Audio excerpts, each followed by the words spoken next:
Welcome to the local debate on Rogers TV. This is the debate for Richmond Hill, and I'm your moderator, Caroline Grech. Over the next half hour, we will hear from the candidates on a wide range of issues, both through questions from myself and questions from the public that were taped previously. Now, keep in mind, candidates, you have 1 minute to answer each question, and then we will open the floor.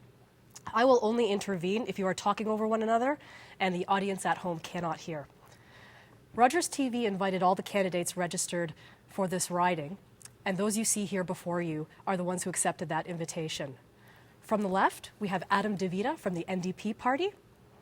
Next, we have Majid Jowhari from the Liberal Party. And finally, Michael Parsa from the Conservative Party.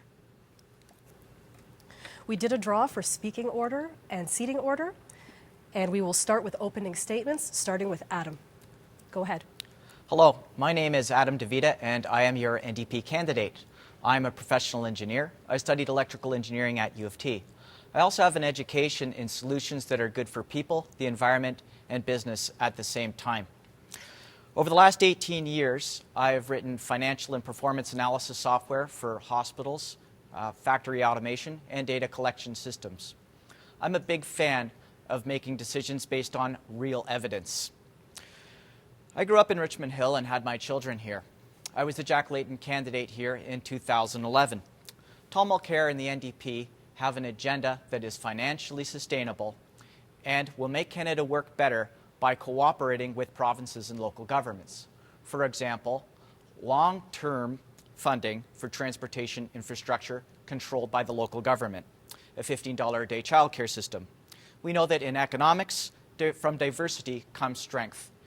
If you want a stronger economy, to clean up the scandals, and to get rid of Bill C-51, you need a new party, the New Democratic Party. Thank you. Majid? Good morning. It's good to be here. My name is Majid Jowhari, and I'm the Liberal Party candidate. I'm a husband, a father, passionate about our community, and a businessman. I came to Canada in 1979 as a visa student. Canada has been great to me.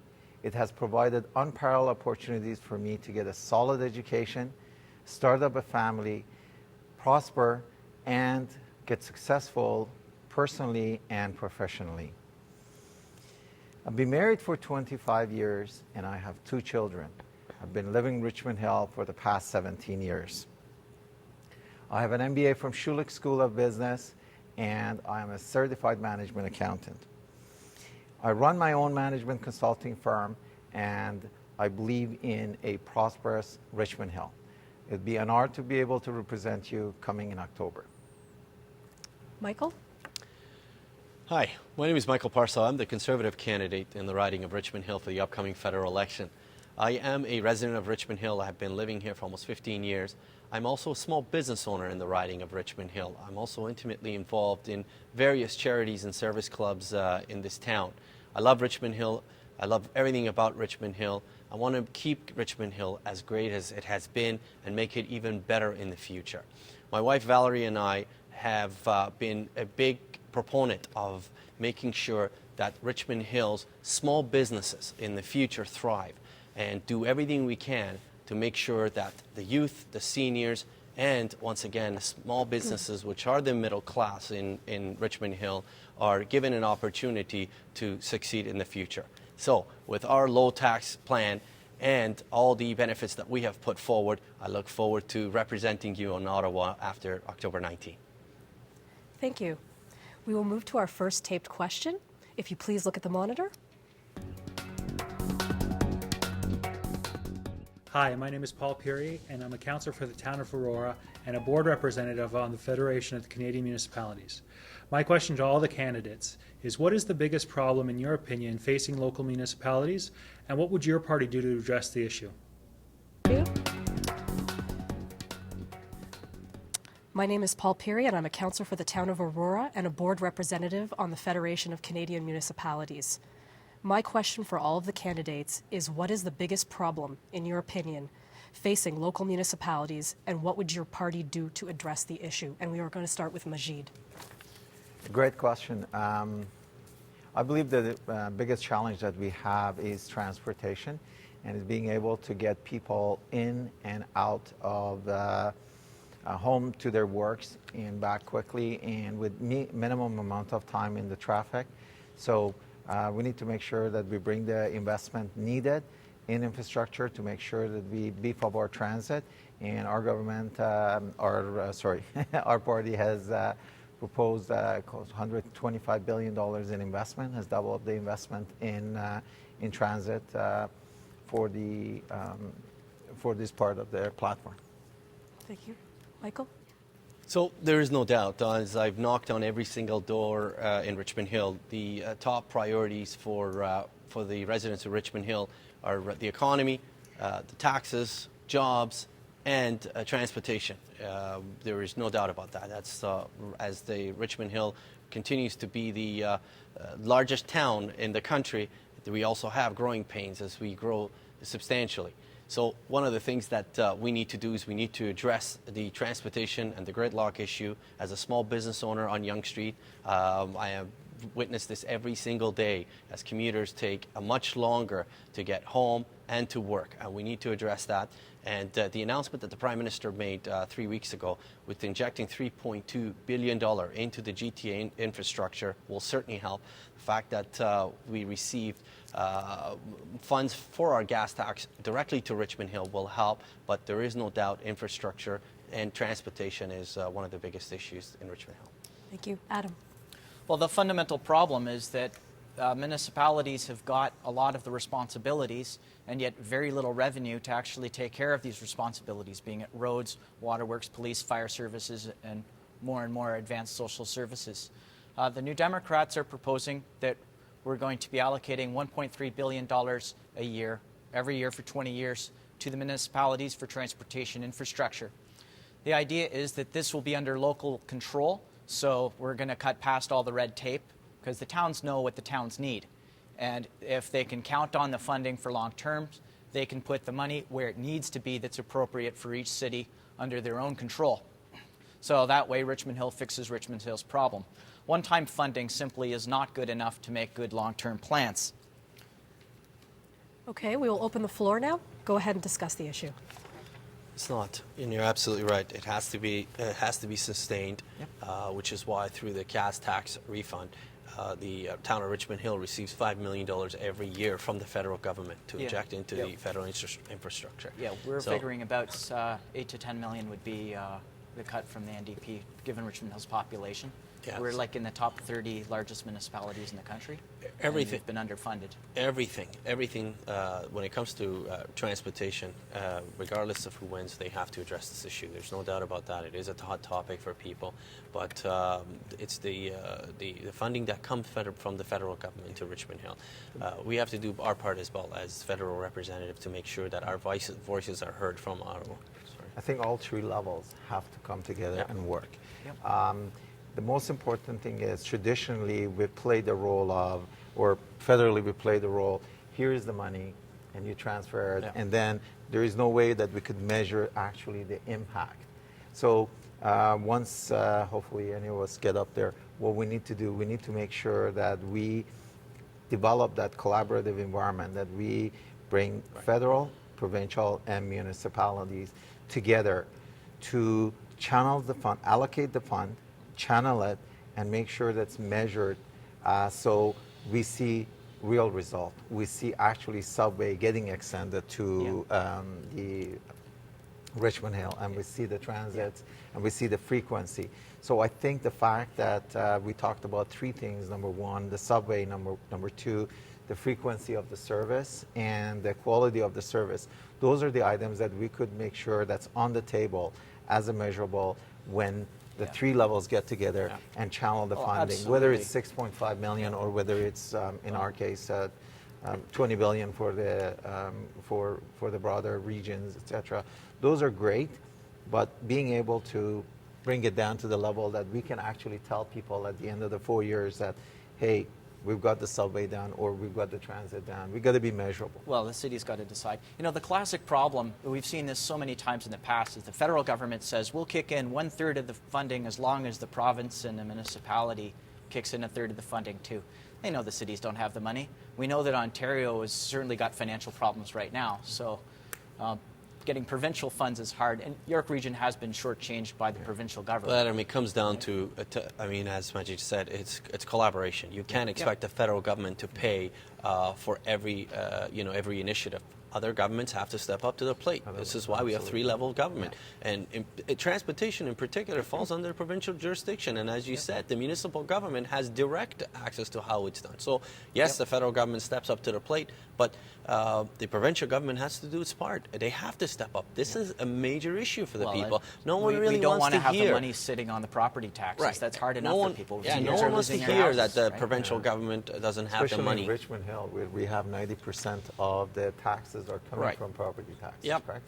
The number of businesses that we have in contracts to Markham, it's very small. It's very small. Yeah. So therefore, a large of our tax for the city, or sorry, for the town, is coming from the households, and that's putting extra burden on them. That's why we need the federal funding. Federal funding, and we work with provincial and municipalities to make sure that the money is there, and in the end, it doesn't matter how it gets done. The people deserve better transportation, and all of us need to do what we can to make sure that we lobby from our side and bring the rest of the provincial and the municipal to the table to make this happen for the people. That's all that matters in the end. Okay, thank you. I think we're going to move on to the next question. And that comes from me. When asked about what worries the average middle-class voter today, it's being able to provide for their families and afford their life without being strapped. Outline what you feel is the most important initiative of your party to help middle-class families, and we're starting with Michael. Look, middle class drives the engine of our economy. There's no doubt about that. But in the middle class are small business owners, for example, such as myself. The middle class cares about lower taxes. The middle class cares about jobs. The middle class contributes to the overall Canadian economy. And when you look at the fact that we have now lowered taxes across the board on personal and small businesses and corporate, that all helps the middle class. And when the middle class is helped, then it also helps other classes as well, in particular the lower classes. So I think the role of a government at every level should be to make sure you strengthen the middle class so that the majority of Canadians are then able to succeed in their jobs and everyday living and be able to provide for their families, for others to be able to succeed. Thank you. Adam? Well, the middle class is under considerable stress and has been for quite some time. Housing prices have been rising much faster than wages, for example. Wages have not been keeping up with inflation, and in kind of the lower end of the middle class, the wages have not been keeping up with inflation or productivity. So go around Richmond Hill and you're going to find 40-year-olds who are worried about never being able to afford their first house. Part of this is a wage problem. The New Democrats will do things that will help the middle class earn fair raises for their pay, because your taxes don't matter unless you're actually making some money. Also, we have strategic investments which will help lower the cost of living.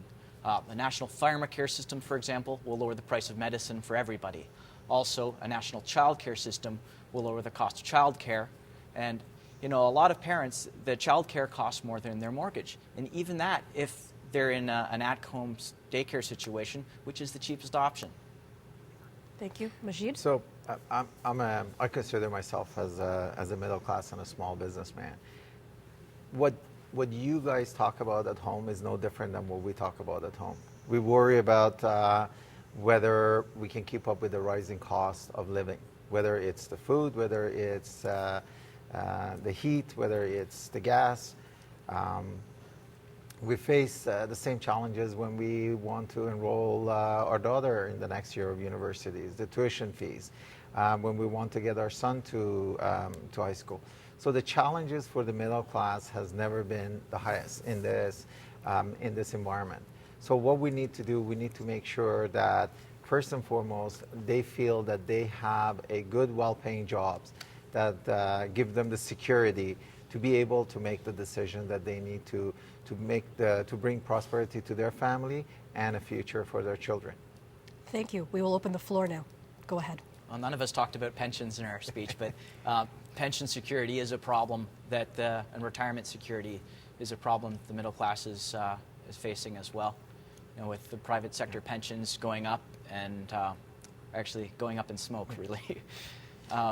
And companies not being able to sustain them in this case of bankruptcy. Most companies don't even offer a pension these days.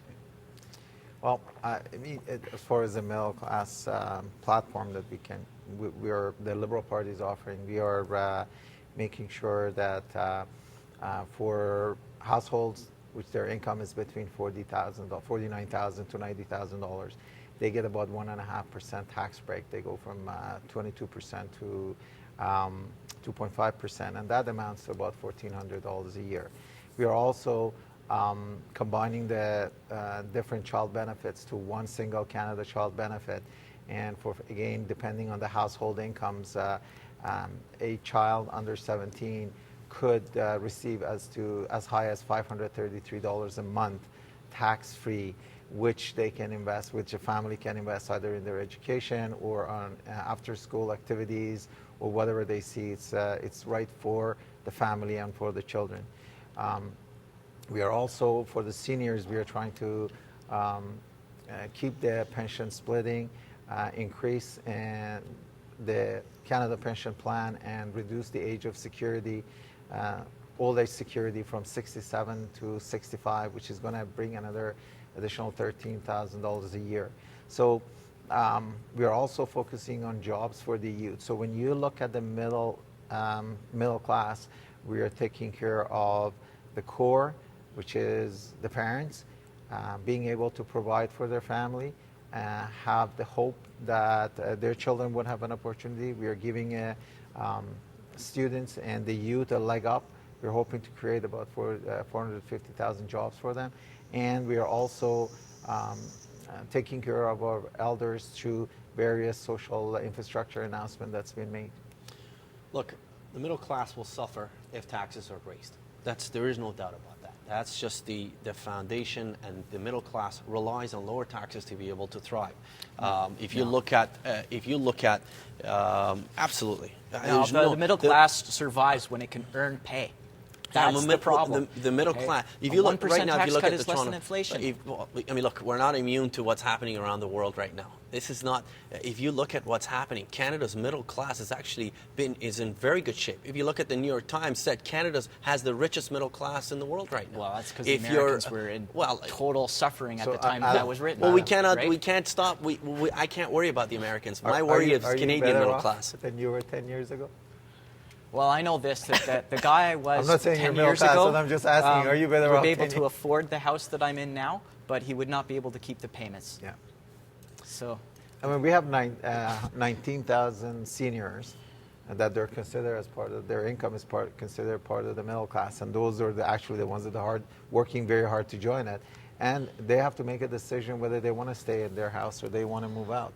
And yes, there are businesses, and yes, we are proposing a 2% tax cut for the businesses, but it's challenging. And one of the other things that we've proposed is to be for couples to be able to, and partners, for them to be able to divert some of their income to the lower income in bracket, to be able to save more on taxes as well. And that, again, helps the middle class, because you do have one partner that is not able to go work and is staying at home, while the other is making all the income and is put in a higher bracket and is ultimately paying a lot more taxes. So income splitting is something that has been very popular with the middle class. Well, no, it's very popular with the top 10% of the population that's going to get most of the money.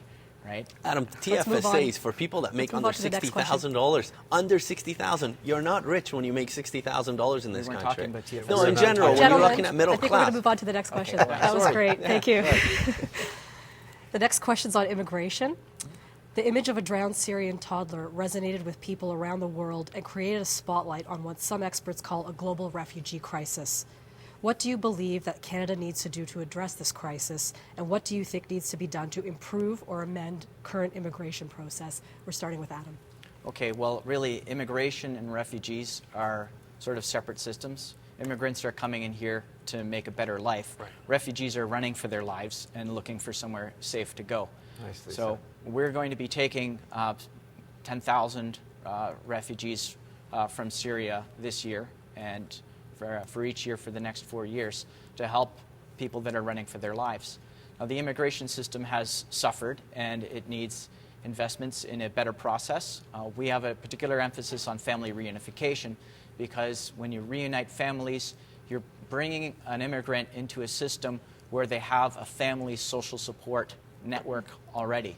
So anybody can have bad luck and lose a job, but if you have a family and social connections, you can help get a job again and get back on your feet.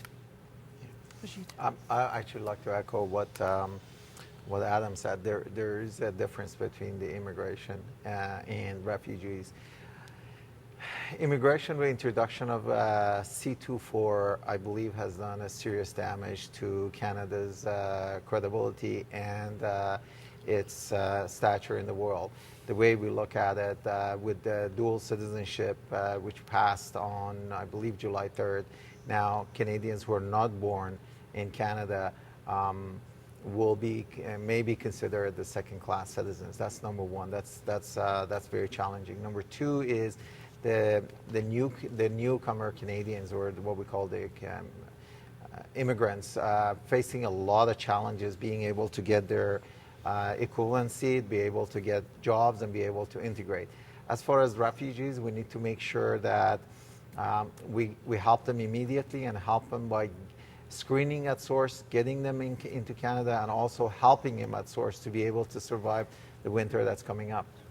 Michael. As far as the refugee crisis that we're facing right now, very troubling tragedy. A lot of Canadians were very compassionate about this issue. Look, Canada has already admitted about 42,000 refugees from Syria and surrounding area, and we've committed to another 10,000 within the next few months. So that brings the number to about 52,000 refugees coming from that region. But we have said that as much as that we have an open door, an open heart policy, we want to make sure that Canadians expect their government to keep Canadians safe. And we want to make sure that the refugees that come to Canada are vetted properly, and we want to make sure those who truly require refuge to come to Canada.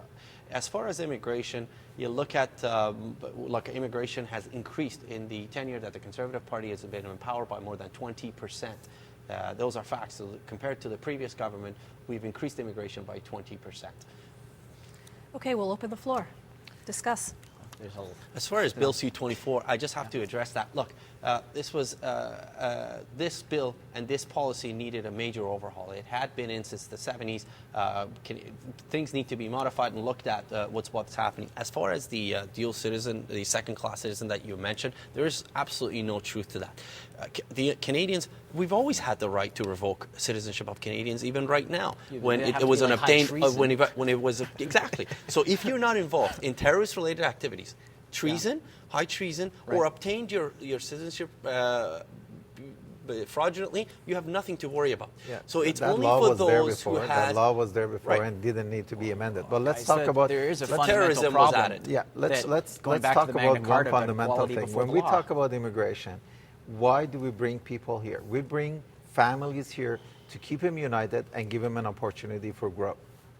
So when we reduce the age of a dependent from 22 to 19, and we say that if they're not here by age of 19, they should apply as a separate dependent, that's not right. Because by the time that the person turns to 19, they just finished their high school. They're just finishing their high school, and they haven't even made it to university in most of the places in the world. So what merit do they have as a 19-year-old coming to Canada? Do they have a high level of education that they can help us with our skills, or with different jobs that we need their skill set? Do they have work experience that they would be able to help us? Breaking a family and reducing the age of dependence from 22 to 19 is not a right thing. Yeah. We're trying to That's bring fine. families together and unite it and help them grow. And the first process we did, we just broke up the family. And the wait time has gone through the roof. Before we used to have, my time when I came in, it took 6 months to be able to bring and the through. appeals process Now has it's been gone cut. about Look, 7 years. When the Conservative Party took power, there was a 900,000 backlog created by the previous government. So true. That was a fact. they had to address these issues. And these are not something you could do overnight. You simply cannot. There were people being contacted and they were being told that they had already moved on to other countries because it had been 6 or 7 years since they were operating. I wanted I think to we're get going to in move on. Bill We have a few C-24 minutes thing. left in the show, and I just want to get one more question in. Sure. This one's on leadership, so you will have 1 minute to answer each question, and then we'll close. Name the one attribute your party leader has that puts him head and shoulders above the other choices for prime minister. And I believe we're starting with Majid. Passionate, having a very clear vision for Canada, and also willing to listen and reach out to everyone. Michael. Look, Canadians know where Prime Minister Stephen Harper stands. The Prime Minister loves Canada, loves everything about this country. Under his watch, we are one of the few countries that have a AAA credit rating. It's something that's foreign to many nations right now as they slide deeper and deeper into recession. Only Prime Minister Harper out of the G7 has led our country in a way where we are still standing. We have already ran a surplus the year before, a $1.9 billion surplus the year before, and already we have budgeted, the parliamentary budget has already announced that we're at a $5 billion budget. The plan is working under the leadership of Stephen Harper. Our low tax system has been working. We need to continue with that to prosper in the future. Adam. Well, given that we've got the worst economy and jobs record in the last 50 years, Canadians are looking for change. Tom Mulcair is an experienced leader since he's been in cabinet in Quebec. He has the integrity to stand up for what is right, such as protecting our freedom and security at the same time with Bill C-51, experience as Minister of the Environment to grow an economy and protect the environment at the same time, and also an attitude about listening and cooperating with people. You cannot be the Prime Minister and expect Canada to work well by skipping First Minister's meetings and like insulting provinces instead of working with them. Tom Mulcair has a different leadership style which will vastly improve Canada's performance. Okay, we have a minute left. So we have about 30 seconds for open floor, and then I'm going to cut you off and we're going to sign off. So go ahead. 30 seconds. On my guy's better than your guy? Look, Well, we're going to do point to me, fingering. I'm just going to say that I believe Mr. Trudeau has a vision for Canada that's going to put us back on the map, both domestically and internationally. That vision is built around 3 elements. Elements of investing in our infrastructure and making the middle class a much stronger middle class, developing a